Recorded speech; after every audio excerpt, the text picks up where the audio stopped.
चंदा लिया। आज क्या निकला है, रिपोर्ट निकली है कि कुछ प्रतिशत लोगों से को इस टीके से ऐसा हो सकता है कि अचानक हार्ट अटैक हो गया, अचानक गिर के मर जाएंगे।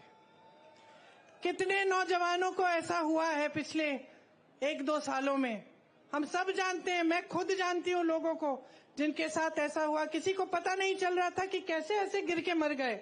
अच्छे खासे सेहतमंद थे, कोई जिम कर रहा था, कोई दौड़ लगा रहा है, कोई 40 साल का, और आज आपको ये बात पता चल रही है।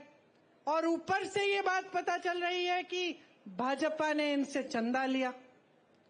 और बताती हूं, ऐसी कंपनियों से चंदा लिया है जिस पे छापा मारा था इन्होंने। छापा मारा, चंदा लिया, छापे बंद, केस लगाया, चंदा लिया, केस बंद। गौ माता, अच्छा, हमें बताया जा रहा है कि गौ मांस के सप्लाई कंपनी से भी चंदा लिया है 250 करोड़ का। यहां आपके मंच पे धर्म की बातें, धर्म के रखवाले वहां चंदा ले रहे हैं इन लोगों से। तो ये भ्रष्टाचार है कि नहीं है?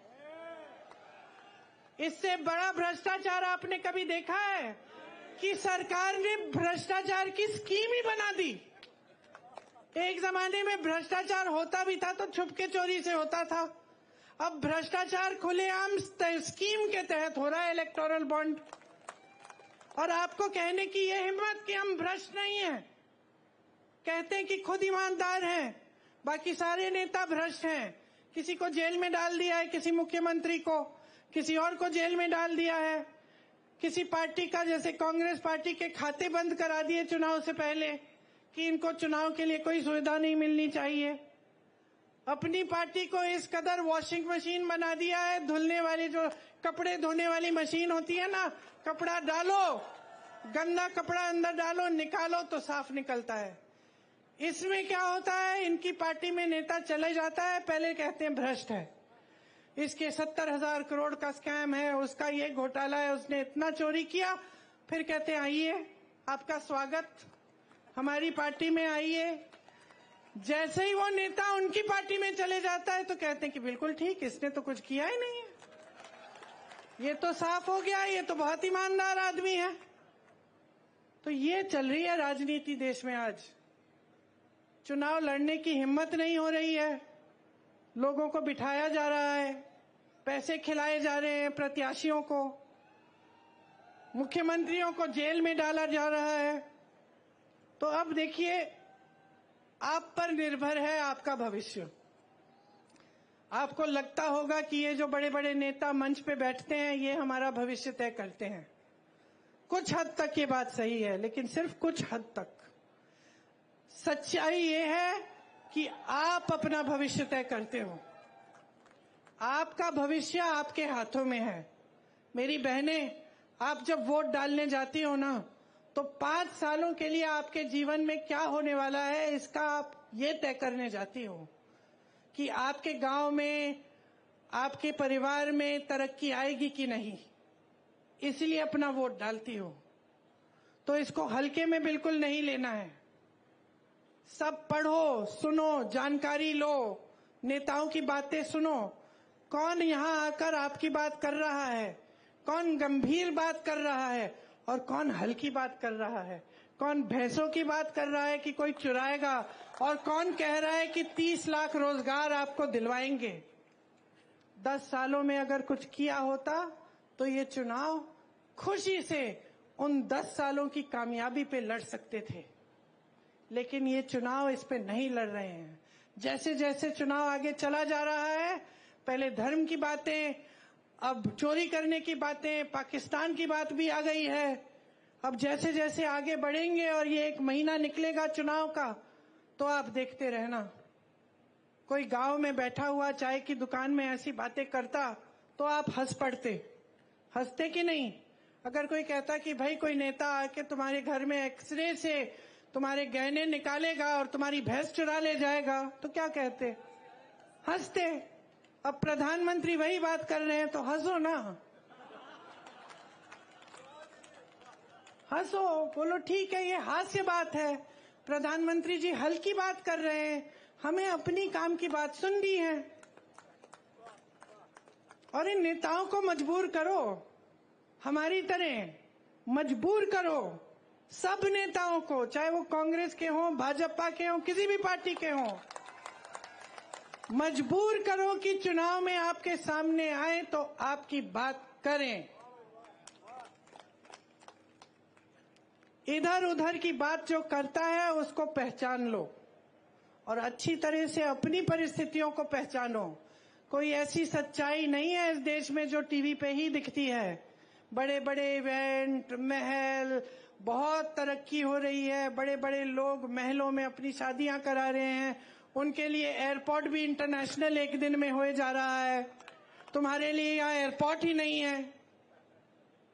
समझ लो सच्चाई क्या है। सच्चाई तुम्हारा जीवन है, ये जीवन जो तुम जी रहे हो, ये जो रोज सुबह उठ के रोजगार ढूंढने निकलते हो, कुछ नहीं मिलता। दुकान जाते हो कुछ खरीदने के लिए, आधी चीजें छोड़ के वापस घर आ जाते हो। ये है तुम्हारी जीवन की असलियत। खेती कर रहे हो, मजदूरी कर रहे हो, मेहनत कर रहे हो, पसीना बहा रहे हो, लेकिन कुछ कमा नहीं पा रहे हो। जो कमा रहे हो जा रहा है महंगाई की वजह से। ये है आपकी सच्चाई। इस सच्चाई के आधार पर अपना वोट दो।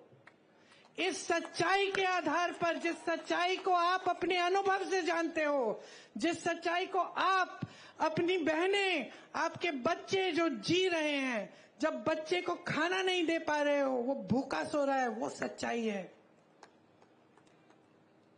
जब बहन बीमार है, इलाज के लिए दवाई नहीं खरीद पा रही है, रो रही है, दर्द हो रहा है, रो रही है, ये सच्चाई है।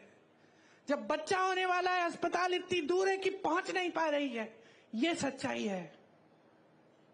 ये जो 1100 रुपए 1200 का सिलेंडर आप खरीद रहे हो, ये सच्चाई है। समझ लो कि अगर अपनी सच्चाई आज नहीं पहचानोगे और इस सच्चाई के आधार पर अपना वोट नहीं डालोगे, तो ये देश इसी तरह आगे बढ़ेगा जिस तरह से पिछले 10 सालों में आपने देखा है। क्या है कि कहीं नहीं जा रहा है, सिर्फ बड़े लोग और बड़े होते चले जा रहे हैं, सिर्फ अमीर लोग और अमीर होते चले जा रहे हैं। सारी सुविधाएं इनको, आपके लिए कुछ नहीं। टैक्स भी आप ज्यादा भर रहे हैं इनसे, आपका टैक्स बढ़ाया जाता है, जीएसटी लगाया जाता है, उनका टैक्स बढ़ाया नहीं जाता है। 16 लाख करोड़ रुपए उनके कर्ज माफ होते हैं। किसके बैंक से? मोदी जी का बैंक है घर में, मोदी जी का बैंक है, आपका बैंक है।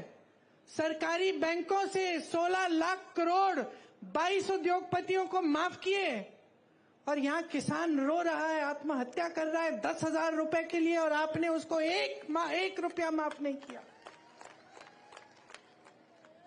मैं एक किसान के घर गई उत्तर प्रदेश में, ललितपुर में।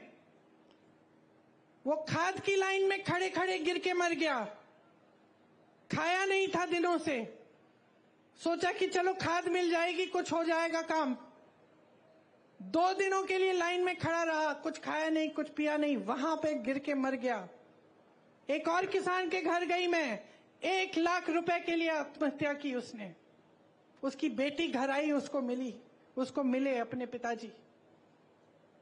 1 लाख रुपए के लिए आत्महत्या, और 16 लाख करोड़ रुपए आप बड़े बड़े खरबपतियों को माफ कर रहे हैं, किसानों के कर्ज माफ नहीं करेंगे। किसका पैसा है ये? कैसी बनी इतनी धनी आपकी पार्टी?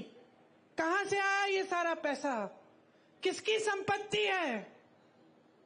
जोर से बोलो, जोर से बोलो, और जोर से बोलो। आपकी संपत्ति है, आपकी संपत्ति है।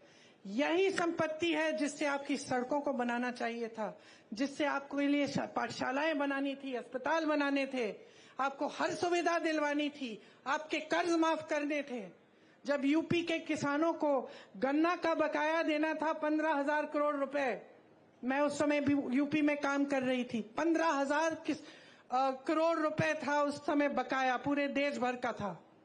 और यूपी के किसान उसमें शामिल थे। मोदी जी ने क्या किया? वो बकाया दिया। मोदी जी ने उसी समय, कोविड के समय, ये ऐलान किया कि 20,000 करोड़ रुपए का नया संसद भवन बनेगा। 20,000 करोड़ रुपए का नया संसद भवन बनाएंगे और 15,000 करोड़ रुपए का किसान का बकाया नहीं देंगे। ये उनकी नीयत है। अच्छा खासा संसद भवन था, 70 सालों से चल रहा था, किसी को कोई असुविधा नहीं हुई। पंडित जवाहरलाल नेहरू जी से लेकर वाजपेयी जी तक वहां पे सब उसी संसद में बैठे। अब बदलने की जरूरत क्या है भाई? क्योंकि हम शहंशाह हैं, हम सब कुछ कर सकते हैं।